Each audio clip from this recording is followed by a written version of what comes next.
अपने सबके मिथिला संस्कार पर स्वागत करै छी। जिनका गौर नहीं छनि हुनकर वीडियो दै छी जे कोना पूजा करब। तो जिनका गौर नहीं छनि से अदृष्ट पूजा करथिन।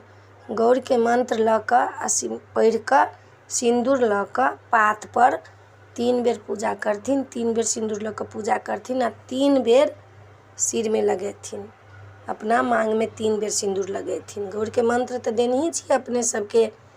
तो अदृष्ट पूजा होइ छै। अदृष्ट पूजा कह के मतलब जे अहाँ के गौरी नहीं छथिन लेकिन हुनका नाम के हम पूजा करै छियनि। तो गौरी के पूजा कऽ तखने अहाँ बर के पूजा करब।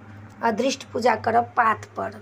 जहाँ गौरी नहीं है तैयो अहाँ सिंदूर लऽ लेब आ 3 बेर गौरी के नाम से हुनकर मंत्र लऽ कऽ मंत्र देने छी से मंत्र ताकि लेब। मंत्र से हुनकर अहाँ पूजा करब पात पर। 3 बेर सिंदूर लऽ कऽ ओहि पात पर खसाब आ 3 बेर अपना मांग में लगाब।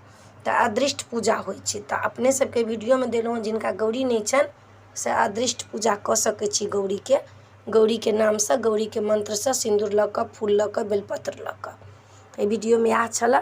अपने सबके नीक लागत तो चैनल के सब्सक्राइब करब, लाइक करब, कहऽ के नहीं बिसरब। जय मिथिला, जय माता जी।